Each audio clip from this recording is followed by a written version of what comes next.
ஆகம அறிஞர் சத்தியவேல் முருகனார் சொல்கிறார். அது மைல்கல், அதுல கொண்டு போய் ஏற்ற வேண்டும் என்று சொல்வது ஆகம விதிகளுக்கே எதிரானது என்று சொல்கிறார். நான் உண்மையிலேயே சொல்றேன் சார், எனக்கு பயமா இருக்கு. ஆகம விதிக்கு எதிரா எதையாவது பண்ணி வச்சு நாட்டுக்கு ஏதாவது சாமி குத்தம் ஆகி போச்சுன்னா யார் சார் காப்பாத்துறது? முதலமைச்சராக அம்மா இருந்திருந்தாங்கன்னா நீதிமன்றம் என்ன சொல்லுகிறதோ அதை கடைபிடித்திருப்பார் அப்படின்னு சொன்னாங்க. ஆனா எல்லாருக்கும் மறந்து போயிடும்னு கோவை சத்தியன் நினைத்தாரு. எனக்கு ஞாபகம் வந்து துளைக்குது, என்ன பண்றது? ஒரு நீதிபதியின் மருமகன் வீட்டில் கஞ்சா வைத்து இந்த நாட்டில் கைது செய்த வரலாறு ஒன்று உண்டு. அப்பொழுது முதலமைச்சராக இருந்தவர் அம்மையார் ஜெயலலிதா அவர்கள். நீதிமன்றம் சொல்லிவிட்டது, ரைட்டு, நீதிமன்றம் தான் சொன்னது. இதுவாது ஹைகோர்ட், மதுரை பெஞ்சு, அதெல்லாம் விட பெரிய கோர்ட் சுப்ரீம் கோர்ட். உச்ச நீதிமன்றம் சொன்னது அனைத்து வயது பெண்களும் சபரிமலைக்குள் செல்லலாம்னு. இந்த போகும்போது கோவை சத்தியனை அழைச்சிட்டு போக சொல்லுங்க. சபரிமலைக்கு போறாருல, உச்ச நீதிமன்ற தீர்ப்பை மதிக்கணும்ல சார். அம்மா இருந்தா உச்ச நீதிமன்ற தீர்ப்பை மதிப்பாங்கிறார்ல. இப்போ ஒரு சாமி மாலை போட்டிருக்காரு, மலைக்கு போறாரு, கூட்டு போயிருங்க பாப்போம். நீங்கள் யாரேனும் மத கலவரத்தை பார்த்திருக்கிறீர்களா அப்படின்னு கேட்டார். அவர் கோவை மாவட்டத்தை சேர்ந்தவர், கொங்கு பகுதியை சேர்ந்தவர். பேரே கோவை சத்தியன். கோவை சத்தியன் கோவை கலவரத்தை சுட்டிக்காட்டினார். நான் தென் மாவட்டத்தை சேர்ந்தவன், என் அருகில் தான் கன்னியாகுமரி மாவட்டம் இருக்கிறது. மண்டைக்காடு கலவரத்தை பற்றி நாம் பேசுவோமா? இஸ்லாமியர் வாக்குகளுக்காக கலவரத்தை ஏற்படுத்துற மாதிரி, அரசியலை ஏற்படுத்துற மாதிரி காரணமே திமுக தான். அப்ப இந்துக்களின் வாக்குகளை பெறுவதற்காகத்தான் நீங்கள் பாஜகவோடு கூட்டணி வைத்து சிஐஏவை ஆதரித்தீர்களா? இப்ப திருப்பரங்குன்றம் பிரச்சனை ஆதரிக்கிறீங்களா? என்ன சார் இது, என்ன பேச்சு இது? அங்க போய் நாங்க விளக்கேத்தனா மத நல்லிணக்கம் பாதிக்கப்படும் சொன்னா அது என்ன மத நல்லிணக்கம்னு கேக்குறாரு. ஏன் டவுட் வருதுன்னா, போறவர் தவத்திற்கு குன்றக்குடி அடிகளாரான தான் எங்களுக்கு பயம் இல்ல. போறவர் திருப்பரங்குன்றத்தை இன்னொரு அயோத்தியாக மாற்றுவோம் என்று சொல்லுகிறீர்களா இல்லையா? அயோத்தி இந்தியால தானே இருக்கு அப்படின்னு கேக்குறாரு. அயோத்தி இந்தியால தான் இருக்கு, திருப்பரங்குன்றமும் இந்தியால தான் இருக்கு. அயோத்தி மாதிரியே திருப்பரங்குன்றம் ஆயிடக்கூடாதுன்னு எங்களுக்கு பயமா இருக்கு. இங்க அறுபடை வீடு இருக்கக்கூடிய தமிழ்நாட்டில் நாங்கள் எல்லோரும் ஒற்றுமையாக இருக்கக்கூடிய காரணத்தினால்தான் அயோத்தி இருக்கக்கூடிய உத்தரப்பிரதேசத்தில் இருந்து எல்லாரும் வேலை தேடி இங்க வந்துட்டு இருக்காங்க. உங்க அடகு நகையை மீட்டு இன்றைய மார்க்கெட் விலைக்கு விற்பனை செய்ய பெஸ்ட் மணி கோல்ட் தான் பெஸ்ட். உங்கள் தங்கம், உடனடி பணம். அறுவை சிகிச்சையில் குணம், இது ஆயுட்கால நிவாரணம். டாக்டர் ஸ்ரீவர்மாஸ். நான் முதல்ல அண்ணன் சகோதரர் எஜு சூர்யாவுக்கு பதில் சொல்றதா அல்லது கோவை சத்தியனுக்கு பதில் சொல்றதான்னு தெரியல. சரி, நம்ம கடைசியாக பேசின கோவை சத்தியன் அவர்களுக்கு முதல்ல பதில் சொல்லிட்டு அப்புறம் நம்ம எஜு சூர்யா அவர்களுக்கு வந்துடலாம். கடைசியாக பேசிய கோவை சத்தியன் அவர்கள் சொன்னார், அம்மா ஜெயலலிதா இருந்திருந்தால், முதலமைச்சராக அம்மா இருந்திருந்தாங்கன்னா நீதிமன்றம் என்ன சொல்லுகிறதோ அதை கடைபிடித்திருப்பார் அப்படின்னு சொன்னாங்க. நீங்கள் கூட அந்த நீதிமன்ற தீர்ப்பை ஒட்டி நடந்த ஒரு அசம்பாவிதத்தை கேட்டீங்க. தனிப்பட்ட சிலர் செஞ்சதுன்னார். எஸ், அதில் எனக்கு அவர் கருத்து தான். அதுக்கு நம்ம மேடமை குறை சொல்ல முடியாது. ஆனால் எல்லாருக்கும் மறந்து போயிடும்னு கோவை சத்தியன் நினைத்தாரு. எனக்கு ஞாபகம் வந்து துளைக்குது, என்ன பண்ணுறது? ஒரு நீதிபதியின் மருமகன் வீட்டில் கஞ்சா வைத்து இந்த நாட்டில் கைது செய்த வரலாறு ஒன்று உண்டு. அப்பொழுது முதலமைச்சராக இருந்தவர் அம்மையார் ஜெயலலிதா அவர்கள். சட்டமன்றத்தில் அம்மையார் ஜெயலலிதா அவர்கள் சொன்னது என் கருத்து இல்லை கோவை சத்தியன் சார். அம்மையார் ஜெயலலிதா அவர்கள் பேசியதை நான் சொல்லிடுறேன் அப்படியே. நீதிபதிகள் சில சமயங்களில் பேசக்கூடாதவற்றையெல்லாம் நீதிமன்றங்களில் பேசுகின்றனர். இதையே நாங்கள் பேசினால் நீதிமன்ற அவமதிப்பு வழக்கு போடுவார்கள். ஆனால் நீதிபதிகள் என்ன சொன்னாலும் என்ன செய்தாலும் அதற்கு எதிர்ப்பு தெரிவித்து அல்லது கண்டனம் தெரிவித்து நாங்கள் ஏதாவது நடவடிக்கை எடுத்தால் எங்கள் மீது நீதிமன்ற அவமதிப்பு வழக்கு வரும். ஆனால் நீதிபதிகள் மட்டும் நீதிமன்றங்களில் என்ன வேண்டுமானாலும் பேசலாம் என்று அன்றைக்கு சட்டமன்றத்தில் பேசியவர் அம்மையார் ஜெயலலிதா அவர்கள். அதை நான் கோவை சத்தியனுக்கு அன்போடு நினைவுபடுத்துறேன். அடுத்தது, நீங்கள் யாரேனும் மத கலவரத்தை பார்த்திருக்கிறீர்களா அப்படின்னு கேட்டார். அவர் கோவை மாவட்டத்தை சேர்ந்தவர், கொங்கு பகுதியை சேர்ந்தவர். பேரே கோவை சத்தியன். கோவை சத்தியன் கோவை கலவரத்தை சுட்டிக்காட்டினார். நான் தென் மாவட்டத்தை சேர்ந்தவன், நெல்லை மாவட்டத்தை சேர்ந்தவன். என் அருகில் தான் கன்னியாகுமரி மாவட்டம் இருக்கிறது. மண்டைக்காடு கலவரத்தை பற்றி நாம் பேசுவோமா?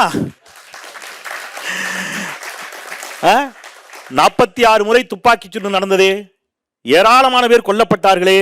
அன்றைக்கு முதலமைச்சராக இருந்தவர் யார்? ஐயா எம்ஜிஆரா இல்லையா? சரி, அயோத்தியில் கோயில் கட்ட வேண்டும் என்றுதான் அம்மையார் ஜெயலலிதா அவர்கள் சொன்னார்.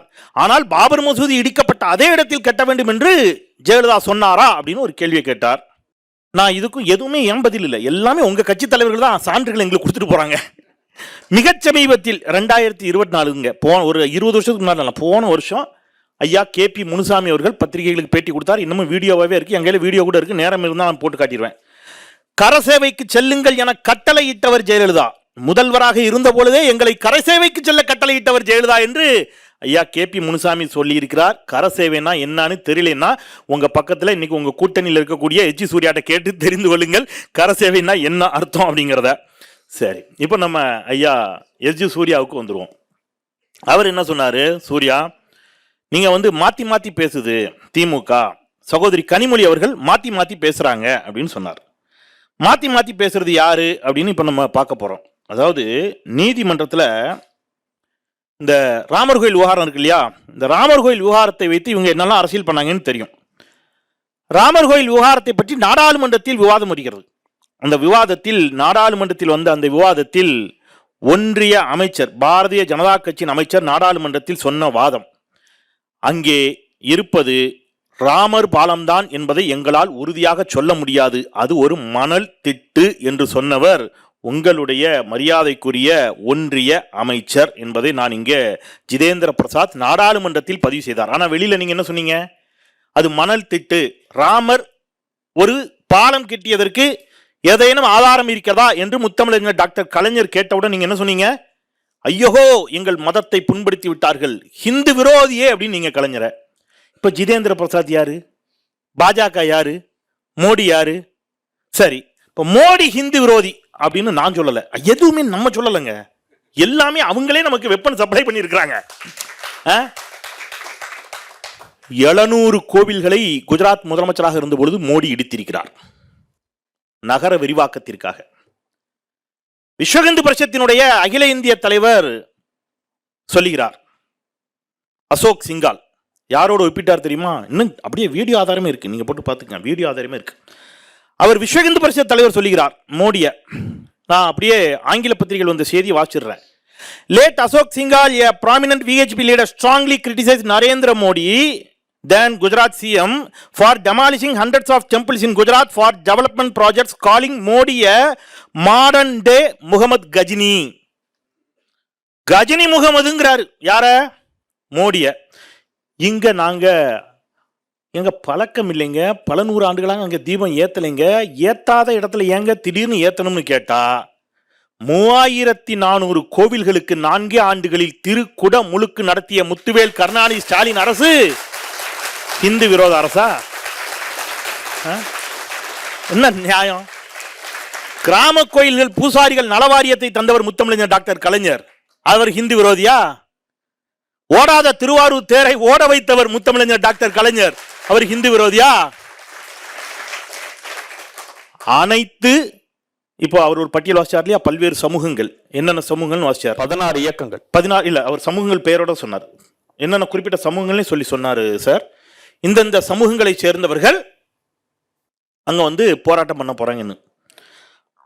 அந்த சமூகங்கள், அந்த அவர் சொன்ன அந்த சமூகங்களை சேர்ந்தவர்கள் தான் கோயிலுக்குள்ள போய் அர்ச்சகர் ஆகிறதுக்கு எங்களுக்கு ஆசையா இருக்கு, விருப்பமா இருக்குன்னு சொல்றாங்க.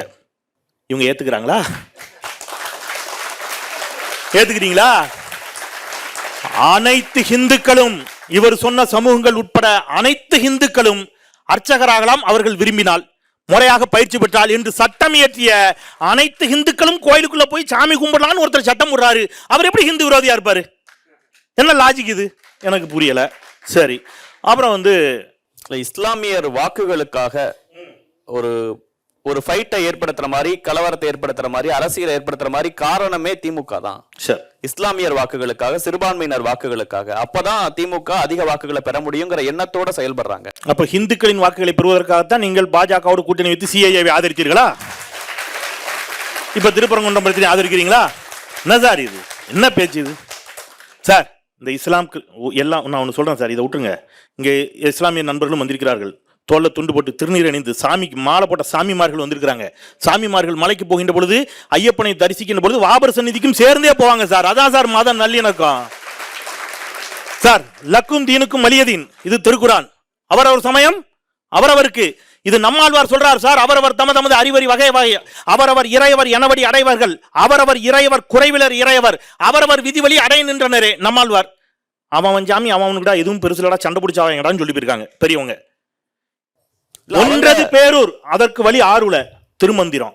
டேய், சொர்க்கம் பரலோகம் அது ஆளாளுக்கு பிரிச்சு வச்சிருக்கான். ஒண்ணுதான். ஆனா போற வழிதான் வேற வேற. ஒருத்தர் இஸ்லாத்துங்கிறாரு, ஒருத்தர் கிறிஸ்துவங்கிறாரு. நீ ஒண்ணு சொல்ற, சண்டை போடாம நல்லபடியா போய் சேருங்கடாங்கிறாங்க. எதுக்கு சண்டை? ஏன் சண்டைன்னு சார்? இது எப்படிப்பட்ட நாடுன்னா சார் தமிழ்நாடு, நீங்க பொம்பளை பிள்ளைக்கு, அதுவும் ஒரு ஹிந்து சகோதரி பெற்றெடுத்த பெண் குழந்தைக்கு யூனுஸ் என்ற ஒரு இஸ்லாமிய ஆணின் பெயரை வைத்தது தமிழ்நாடு. காரணம், சென்னை பெருமழை வெள்ளத்தின் பொழுது நிறைமாத கர்ப்பிணியாக இருந்த அந்த ஹிந்து சகோதரியை தன் உயிரை பணயம் வைத்து காப்பாற்றியவன் ஒரு இஸ்லாமிய இளைஞன் யூனுஸ். இல்ல, இந்து முஸ்லீம் ஒற்றுமையை தான் நாங்களும் விரும்புறோம், மத நல்லிணக்கத்தோட இருக்கணும் தான் நாங்களும் நினைக்கிறோம். அங்க போய் நாங்க விளக்கேத்தனா மத நல்லிணக்கம் பாதிக்கப்படும் சொன்னா அது என்ன மத நல்லிணக்கம்னு கேட்கிற. கரெக்ட். ஏன் டவுட் வருதுன்னா, போறவர் தவத்திற்கு குன்றக்குடி அடிகளாரா இருந்தா எங்களுக்கு பயம் இல்லை, வள்ளலாரா இருந்தா பயம் இல்லை. போறவர் என்ன சொல்லிட்டு போறாரு? போறவர் கையில விளக்கு எடுத்துட்டு போறாரா, தீப்பங்கத்தை எடுத்துட்டு போறாராங்கிறது எங்களுக்கு தெரியும் சார். விளக்கு ஏத்த போறீங்களா, தீய கொளுத்த போறீங்களாங்கிறது எங்களுக்கு தெரியும். ஏன்னா நீங்க சொல்லும் போது என்ன சொல்றீங்க? திருப்பரங்குன்றத்தை இன்னொரு அயோத்தியாக மாற்றுவோம் என்று சொல்கிறீர்களா இல்லையா? அயோத்தி இந்தியால தானே இருக்கு அப்படின்னு கேக்குற. அயோத்தி இந்தியால தான் இருக்கு, திருப்பரங்குன்றமும் இந்தியால தான் இருக்கு. அயோத்தி மாதிரியே திருப்பரங்குன்றம் ஆயிடக்கூடாதுன்னு எங்களுக்கு பயமா இருக்கு. அயோத்தி இந்தியாவில் இருக்கிறது, உத்தரப்பிரதேசம் இந்தியாவில் இருக்கிறது, தமிழ்நாடும் இந்தியாவில் இருக்கிறது. ஆனால் தமிழ்நாடு தான் இந்தியாவில் பொருளாதாரத்தில் முதல் மாநிலமாக இருக்கிறது. காரணம் மத நல்லிணக்கம், சமூக நல்லிணக்கம். நீங்க 2-3 வழக்கு சொன்னாங்க, நான் அதுக்குள்ள வந்துடுறேன். இவங்க என்ன சொன்னாங்க? நீதிமன்றத்தை காட்டி சொன்னாங்க. உங்களுக்குலாம் ஞாபகம் இருக்குன்னு நினைக்கிறேன். ஒரு மாணவி தஞ்சை பக்கத்தில் ஒரு பள்ளிக்கூடத்தில் தற்கொலை பண்ணி சூசைட் பண்ணி இறந்து போற அந்த மாணவி. இவங்க எல்லாம் என்ன சார் சொன்னாங்க? மத மாற்றம், அது கிறிஸ்தவ பள்ளி, அந்த மாணவியை மதம் மாற சொல்லி வலியுறுத்தினார்கள், அதனால அந்த மாணவி இறந்து போனான்னு வள்ளூர் கோட்டத்தில் போராட்டம் பண்ணாங்க. ஜேபி நட்டா இதுக்குன்னு ஒரு குழு, இப்போ எப்படி கரூருக்கு போட்டாங்களோ இது மாதிரி ஒரு குழுவை போட்டாங்க. விசாரணை நடந்துச்சு, ஓன்னாங்க வழக்கு. அந்த ஊருக்கு மக்கள் எல்லாரும் ஒன்று சேர்ந்து என்னமா சொன்னா, நாங்கள் ஒத்துமையா இருக்கிறோம், அந்த ஸ்கூல்ல அப்படிலாம் பண்ணல, இவனுங்க எவனையும் உள்ள விடாதீங்கட்டான். அதை தாண்டி வழக்கு நீதிமன்றத்துக்கு போச்சு. அந்த நீதிமன்றம் சிபிஐ விசாரணைக்கு உத்தரவிட்டுச்சு. அந்த சிபிஐ நீதிமன்றத்தில் சொன்னதை இப்போ நான் சொல்றேன். எல்லா வெப்பன்ஸும் நம்ம இல்லை, அவங்க தான் வெப்பன்ஸ் அப்ளை ஃபுல்லாக அவங்க தான். இப்போ அந்த நீதிமன்றத்தில் இந்த வழக்கு தொடர்பாக 141 பேரிடம் விசாரணை செய்யப்பட்டுள்ளது. 265 ஆவணங்களும் 7 பொருட்களும் கைப்பற்றப்பட்டுள்ளன. சிபிஐ ஸ்டேட்மெண்ட் அபிடவிட் நீதிமன்றத்தில் தாக்கல் செய்தது. மாணவியை மதமாற்றம் செய்ய எந்த முயற்சியும் நடைபெறவில்லை என்று சிபிஐ சொன்னதே. அப்போ உங்களுடைய சதி எவ்வளவு பெரிய சதி பண்ணீங்க? பகிரங்க மன்னிப்பு கேட்டீங்களா? அதுக்கு நீங்க ஐயா நாங்க தெரியாம சொல்லிட்டோம். இப்போ அந்த வழக்கு என்ன சார் ஆச்சு? யாருக்கா தெரியுமா? அதை விட்டுட்டு அடுத்து போயிட்டாங்க. நீங்க ஒன்னு ட்ரை பண்ணுவாங்க, அது சக்சஸ் ஆகுதா, அது எலிவேட் ஆகுதான்னு பாப்பாங்க. உணர்வுகளை நீங்க புரிஞ்சுக்க மாட்டீங்க. யார் உணர்வு? மக்களின் உணர்வுகளை, ராம ரவிக்குமார் உணர்வுகளை, அவங்க எல்லாம் பக்தர்கள் தாங்கிற அந்த பார்வையை நீங்க ஏன் முன் வைக்கவே மாட்டீங்க? அங்க இருக்கக்கூடிய மக்கள் வேறையா இருக்கு. அவர் சொன்ன 16 இயக்கங்கள் அங்க இருக்கக்கூடிய மக்கள் இல்லையா? இப்ப நான் யாரு? திருச்செந்தூர் முருகன் தான் காது குத்தி முட்டை போட்டு எங்க அப்பா எனக்கு செந்தில் வேலு பெற வச்சாரு. இவர் மட்டும் தான் ஏதோ சாமி கும்பிடுற மாதிரியும், நாங்கெல்லாம் என்ன சவுதி அரேபியால இருந்து வந்தோம் சார், எல்லாரும் இந்த ஊருக்காரன் தான் சார். நான் என்ன சொல்றேன், அந்த வேணாம் சார். ராம ரவிக்குமாரை விட அந்த கோயில் அர்ச்சகருக்கு, அந்த கோயில் ஆகமதி நல்லா தெரியும்ல, அவர் கடிதம் எழுதுறாரு அரசுக்கு. நினைச்ச நேரமெல்லாம் போய் பத்த வைக்கிறதுக்கு அது ஒன்றும் உங்ககிட்ட ஸ்டவ் இல்லை தம்பி, அது கார்த்திகை தீபம், ஆகம விதிகளுக்கு எதிரானது. ஆகம விதிப்படி அங்கே என்ன நடக்குமோ அது நடக்குது. எழுதுறவர் யாரு? அந்த கோயில் அர்ச்சகர் தான் எழுதுறாரு.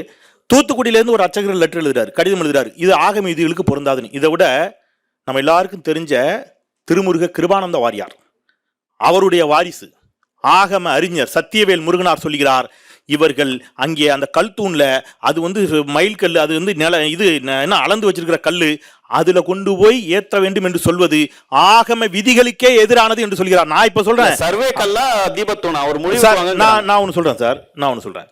சர்வே கல்லுன்னு தம்பி சூர்யா கிருஷ்ணமூர்த்தி சில ஆவணங்களை காட்டி சொல்லுகிறார். இறை மறுப்பாளர் என் அன்பு தங்கை மதிவதனி இறை மறுப்பு என்ற இடத்துல இருந்து பேசுவாங்க. நான் உண்மையிலேயே சொல்றேன் சார், எனக்கு பயமா இருக்கு. ஆகம விதிக்கு எதிரா எதையாவது பண்ணி வச்சு நாட்டுக்கு ஏதாவது சாமி குத்தம் ஆகி போச்சுன்னா யார் சார் காப்பாத்துறது? ஆகம அறிஞர் சத்தியவேல் முருகனார் சொல்றாரு அது ஆகம விதிக்கு புறமானதுன்னு. ஏதாவது திடீர்னு பெருமலை கிருமலை சாமி கோவப்பட்டுச்சுன்னா என்ன சார் பண்றது? சிக்கலா இல்லையா? இப்ப நீங்க இப்படிதான் பண்ணி விட்டீங்க. இப்ப நீங்க மாற்று மத நம்பிக்கை விடுங்க சார், நம்ம மத நம்பிக்கை வாங்க சார், மத்த மதத்தை விடுங்க. ஏன் நம்பிக்கை? இப்ப நான் என்ன சொல்றேன், நீங்க எங்க நம்பிக்கை காப்பாத்தின லட்சணத்தை நான் சொல்றேன். எங்க ஊர்ல சொடலை கோயில் ரொம்ப ஃபேமஸ். 2 வருஷத்துக்கு ஒரு கொடை நடக்கும்.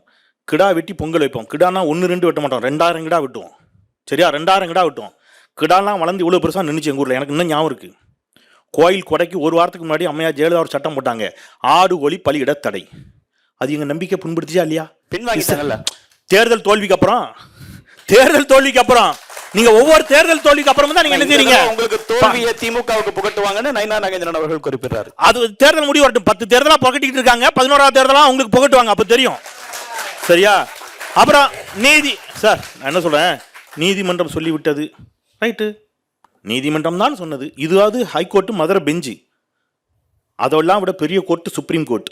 உச்ச நீதிமன்றம் சொன்னது அனைத்து வயது பெண்களும் சபரிமலைக்குள் செல்லலாம்னு. இந்த போகும்போது கோவை சத்தியனை அழைச்சிட்டு போக சொல்லுங்க.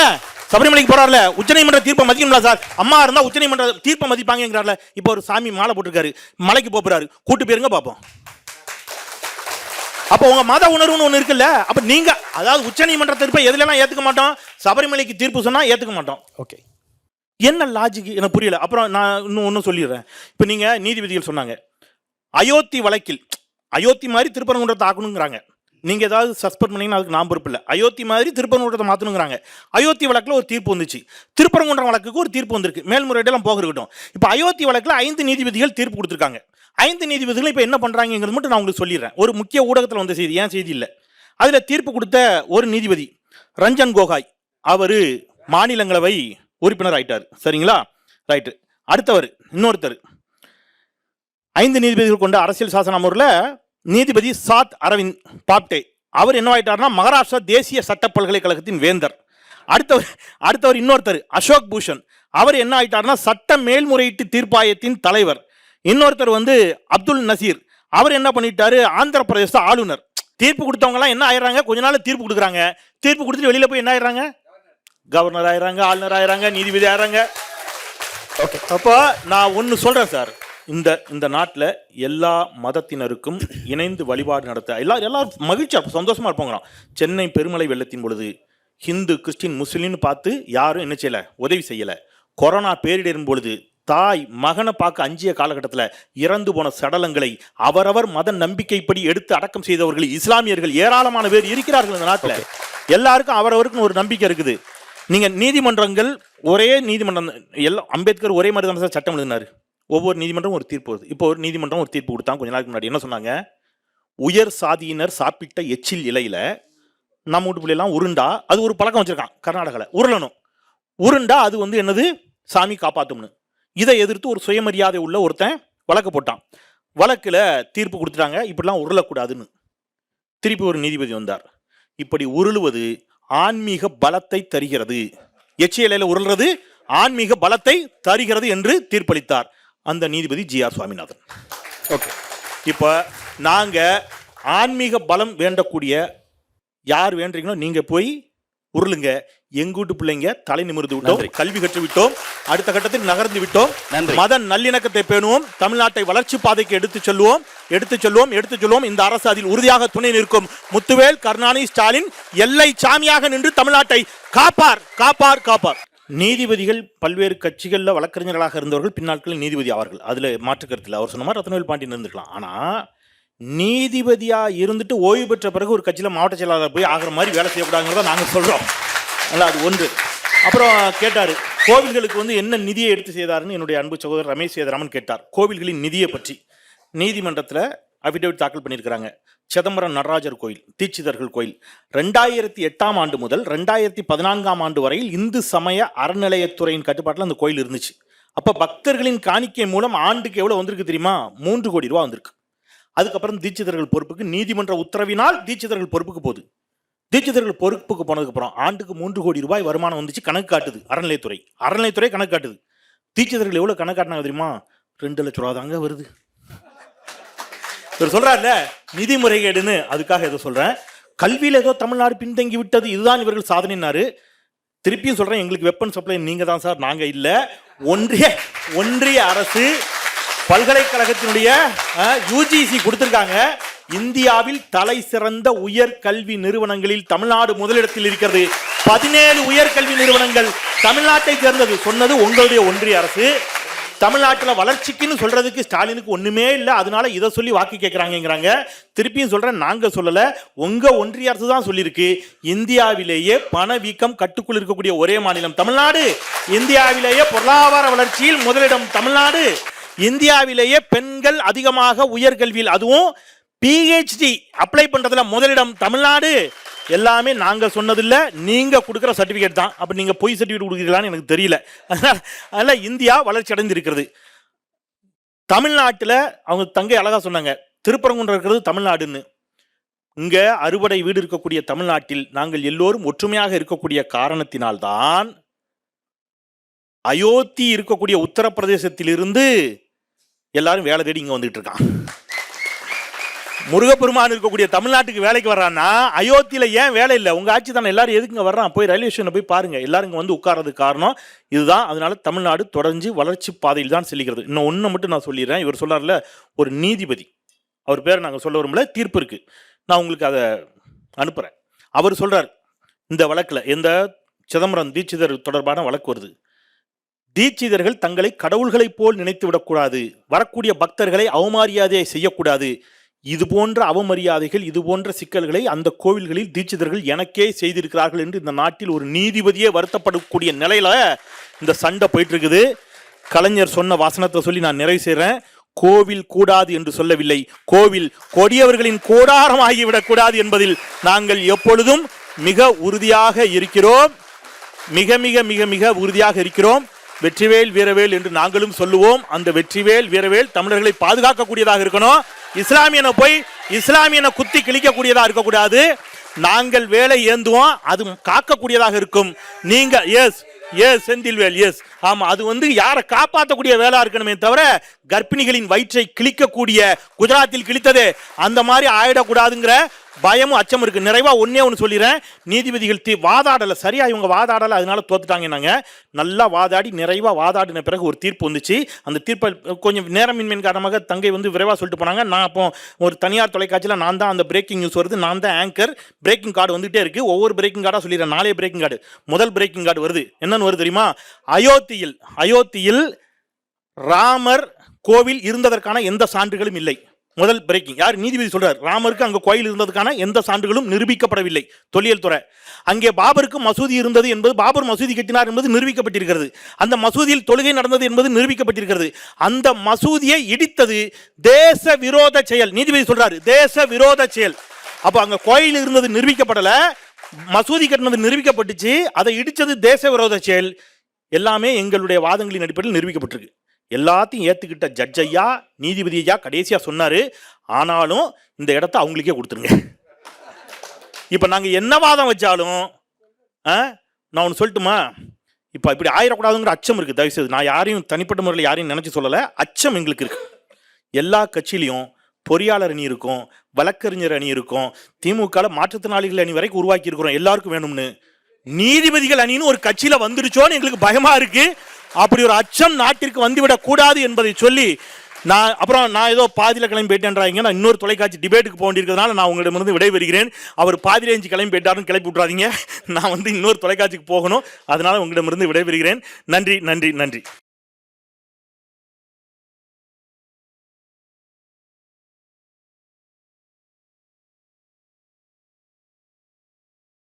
அடகு ஏல நகைகளை திருப்பி அதிக விலைக்கு விற்பனை செய்ய பெஸ்ட் மணி கோல்டுக்கு வாங்க. கை நிறைய பணத்தோட போங்க.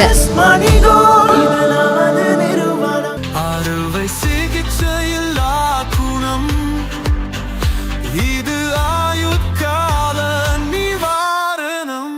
டாக்டர் ஸ்ரீவர்மாஸ்.